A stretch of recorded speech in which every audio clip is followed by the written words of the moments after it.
I have been playing around with Kitten Space Agency for a couple of weeks now, but the developers are still cooking. Next up on the menu, parts. So let's talk about what we can expect. Hello everybody and welcome! Since mid-August, a select group of people have access to a pre-alpha build for Kitten Space Agency, the currently most promising game to fulfill the role of spiritual successor for space simulation hit Kerbal space program ever since Take-Two abandoned the unfinished official sequel. I have already posted a video outlining my initial thoughts on the current state of KSA, link is in the description. But in the meantime, a lot of changes have been implemented and released, and the developers over at Studio Rocketworks are already working on the next things to implement. The probably most significant of those is going to be parts, which the team talked about during their second town hall meeting. But I believe there are probably a couple of misconceptions or maybe too high expectations floating around what to expect from the first parts milestone.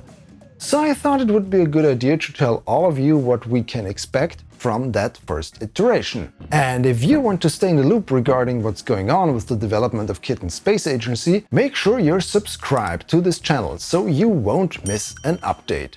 We cracked the 100,000 subscriber mark earlier this year, but that's no reason to slow down. Next up, 200,000! Thanks to everyone who subscribed, all of this wouldn't be possible without you guys. Now that we've got that out of the way, let's get to the heart of the matter. And to have a good baseline, let's start with parts in KSP.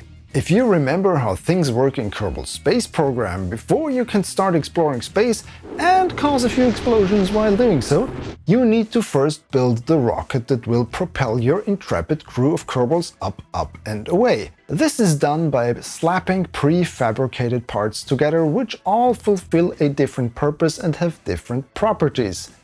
These determine if that part can store propellant and/or electricity, how strong the part is, and how much heat it can take, which is important when performing an atmospheric entry or aerobraking maneuver. Also, parts interact with each other. Solar panels recharge batteries, engines drain propellant from tanks, just to name two examples. Basically, you need to figure out the best possible combination of parts for your desired mission profile. It's always a puzzle you have to solve before heading off into space, and it was one of the most fun aspects of KSP for me personally. Of my almost 6,000 hours of playtime in that game, I probably spent 2/3 in the editor tweaking my vehicles. So there's a lot of things the developers of Kitten Space Agency will have to take into account when integrating parts into their game. But first, let's talk about vessels in KSA right now. Currently, there are only 2 spaceships in the game.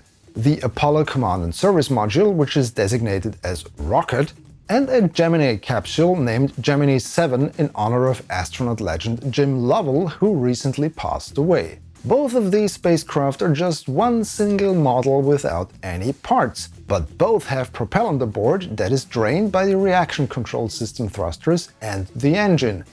And we can already see how draining the propellant increases the thrust-to-weight ratio. And refilling the propellant with the console command and thus increasing the mass of the vessel, we can see the thrust-to-weight ratio decrease again. This means that there are already systems in place to modify vessel properties based on what's going on in the game. But everything you can see from the docking port to the engine is basically just one part. That is going to change, because soon there will be parts in KSA. When the developers spoke about having parts integrated into the game as their next milestone, they are talking about a very early implementation. You have to remember, Kitten Space Agency does not utilize a ready-made game engine like Unreal or Unity. The game at Rocketworks instead builds upon their own in-house framework called Brutal. There are no templates, no connect this node with that node to add a part system out of the box. Therefore, the developers have to, well, develop a completely new parts system.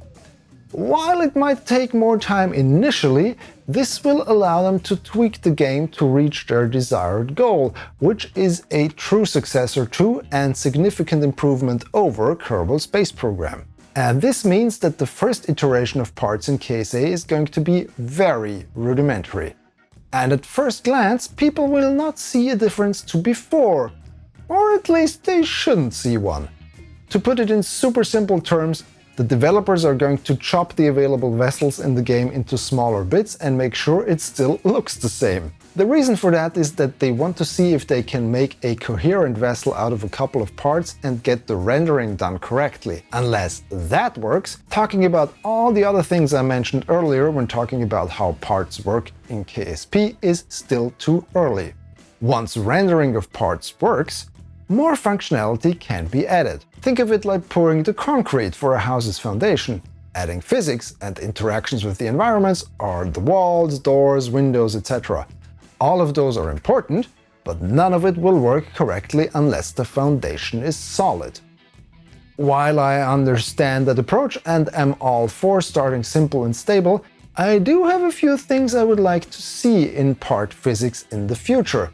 For instance, I would love to see impacts making visible dents into vessels, like parts deforming after a collision, which then would put the whole geometry of your vessel out of whack, and then you have to send out your engineer Kitten to iron out those dents. Can we have like a space ironing device for that? If you got a cool idea for how parts should behave in KSA, go and drop a comment down below. I'd love to hear your thoughts on this. Something we can be sure of is that parts are going to have some type of storage capability. If you follow the Dev Updates channel on the KSA Discord server, you will notice that developer Daishi has posted a couple of updates with renders of the Gemini capsule that include storage options. And Daishi is known in the KSP community for his work on the mod Universal Storage. Rocketworks CEO Dean Hall also said that in regards to parts, the team is aiming for KSP plus Universal Storage. But having that included into the game is still a long way off, probably. Speaking of which, when parts? The question is, when are we going to see those first part iterations? Internally, the milestone is a couple of weeks away, but we shouldn't mark our calendars for any specific date. The team will put it out there when it's ready and not before to meet an arbitrary deadline imposed by an overbearing publisher with too much money and too little passion. But even if there will be a KSA build with parts, say, before the end of September, we won't be able to do anything with those parts yet, and when I say we, this will probably still include just a small but growing group of industry professionals, real rocket scientists, modders, and content creators like myself. Unfortunately for most of you watching, there hasn't been an official date announced yet when a public build for KSA is going to be available. The reason for this is that this game is not going to be distributed by any familiar means like Steam or the Epic Games Store. Rocketworks wants to make Kitten Space Agency free for everyone and finance it by what they call contributions. They are currently working on how to bring that to life, and once that is done, there will be a public version of KSA available for everyone to try out. But parts are not the only things the team is currently working on. Aside from bug fixes and various smell improvements? Aside from bug fixes and various small improvements, the developers are also working on vehicle-to-vehicle collisions, which are currently not implemented, as you can see from my attempt to dock the Apollo CSM with Gemini 7. Then there's buoyancy. Yes, please.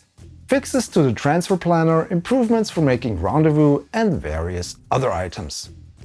All in all, we can be sure that there's plenty of work being done. The new builds released daily to our pre-alpha group are testament to that. However, there are a few things that I'm worried about, which I also hinted at in my previous video. I will dive deeper into those soon. I'm still backlogged at my day job after going on vacation. As usual, a big thank you to all of you who have decided to support this channel by becoming a YouTube member or signing up over on Patreon. Especially a big shout out to all of you who have opted for a higher tier. Your name will show up here, together with all of those wonderful people. Again, thanks a lot. So, what is your take on the progress on KSA right now? What were your expectations for parts in the game before this video, and what are they now? Let me know in the comments down below.